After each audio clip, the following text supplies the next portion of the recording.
Nairobi's governor, that is Johnson Sakaja, is hanging by a thread. MCAs are sharpening their knives. Impeachment papers are already on the table. And suddenly, two of Kenya's most powerful men, that is Raila Odinga and President William Ruto, rush into secret meeting to save him. Mambo imechemka pale Nairobi County manze. MCA wamekaa ngumu. MCA wamekaa ngumu. Signatures zinaendelea kuongezeka. Jana ilikuwa 87 na bado zinaongezeka. So sasa hivi nasikia kuna parallel meetings. Hope wata save Johnson Sakaja from impeachment. If Sakaja goes down, it could embarrass both Raila and Ruto in front of the whole country. Mimi nadea watu wa broad base. Kama wanadhani hii Nairobi wanaweza control, waache impeachment ya Sakaja go through. Turudi by election. Turudi kwa uwanja waone. Wanaweza ona dust. Hiyo kama yendi kwa babu inakuja kwa Gakuya ama Irongo Nyakera. But here's the twist. Money is now the main weapon. And the way this plays out will actually shock you. Other updates regarding Governor Johnson Sakaja's impeachment saga. Now it seems leo ni siku yake ya kuoshwa, mosho mmoja baki msafi kama pamba. And probably the tone of MCAs in Nairobi County could change. On the surface, MCAs say that Sakaja is failing Nairobi. Garbage is piling, services are broken, corruption cases keep popping up. But that's not the whole story. The truth is, Sakaja is being impeached because he is stingy. Yes, stingy. He doesn't share the loot. And in Kenyan politics, if you don't, quote unquote, take care of your people, you are finished. Sakaja! Nairobi ni kubwa! Uwezi kula peke yako! Sakaja! Uwezi kula Nairobi peke yako! Think about it. 85 MCAs from Nairobi have already signed the motion to kick him out. That's way past the minimum that is required. Of collection of signatures, we already had the minimum required 42. We want to ensure that we are not going to take the motion with 42. We are going to take the motion with 100 signatures. This isn't about good governance. It's about money, power, and who gets to it. Sakaja na Musiria wanamaliza Nairobi. Musiria anatudanganya.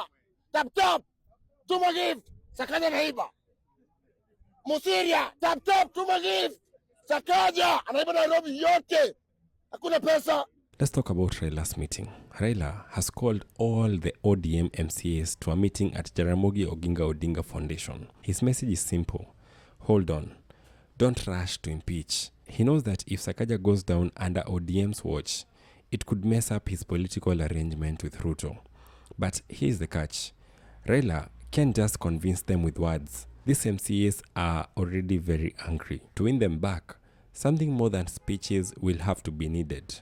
The executive gave out 300 million to the old mechanic Raila Odinga so that he can talk down the MCAs. And the bad news is that this money never reached the MCAs. These old MCAs has pocketed everything. And as things are going by this morning, the MCAs are very bitter with the old MCA and are as well bitter with the executive for trying to bribe them. And this bribe have not even reached them. We have the charges ready, more than 20 charges, 20 substantive charges against the governor. We have enough signatures. We passed the threshold in the 5th minute of collection of signatures. We already had the minimum required 42. We want to ensure that we are not going to take the motion with 42. We are going to take the motion with 100 signatures. And while Raila is holding that meeting at Jaramogi Oginga Odinga Foundation, Ruto is having a similar meeting at State House. William Ruto is holding the meeting with UDA MCAs. Same issue, same goal. Stop the impeachment. But even Ruto's own people are brutally honest with him. They're telling him, Mr. President, your guy is stingy. He wants to eat alone. For Ruto to flip them, he'll have to open the treasury taps.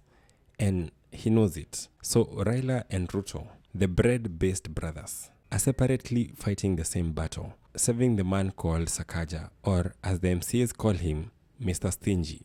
MCA wamekataa. Sakaja must go. Issue ya Nairobi issue Nairobi. Sakaja amekula pesa yote peke yake. So for a moment, let's break down what might actually come out of this meeting. There are 3 outcomes that we can expect. Outcome number 1, MCAs are going to flip for the cash. If Raila and Ruto pay huge money and promise contracts, some MCAs will switch sides. Sakaja will survive, but now he's completely controlled. His freedom as a governor is gone. Outcome number 2, MCAs may take the money but still impeach. This is the most likely outcome. You ask me why?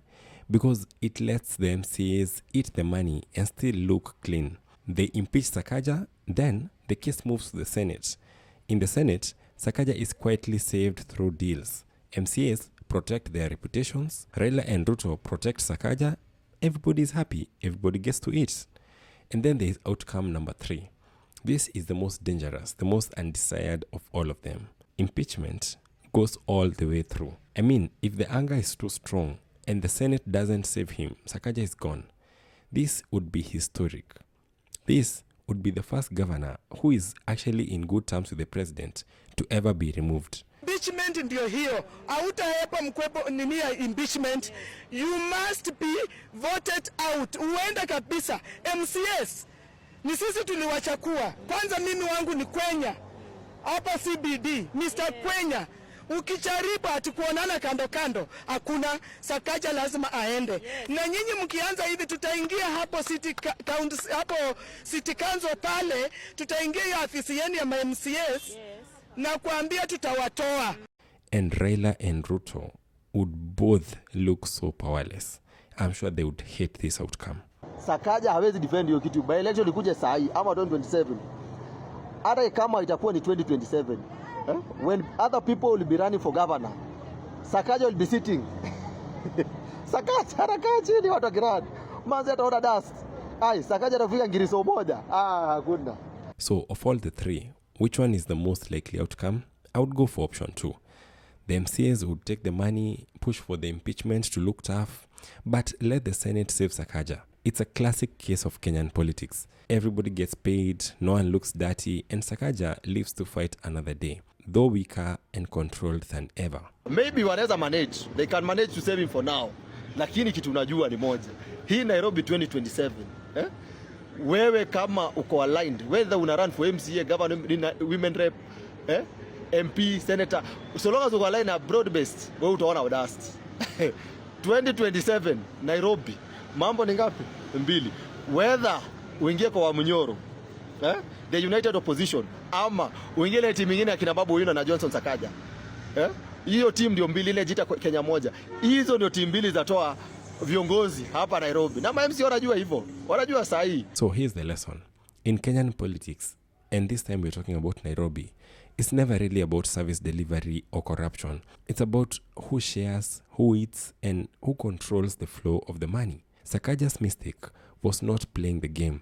And now, Raila and Ruto are fighting to cover him with the money. But in the end, whether he survives or not, Nairobi residents will still be stuck with the same broken services. Because this is not really about them. It's about the game of power. So, do you think Sakaja can survive this? Or is this the end of Nairobi's youngest governor? Let me know in the comment section. And subscribe. Naomba kwamba huyu Sakaja aidha ajuzulu ama MCAs wa impeach akuje kule Senate tumfute kazi. Hatuwezi kuwa na jangili ambaye anakaa kwa ofisi ya governor Nairobi. Nairobi ndio city mkuu katika sio tu Kenya, katika eneo hili la Afrika.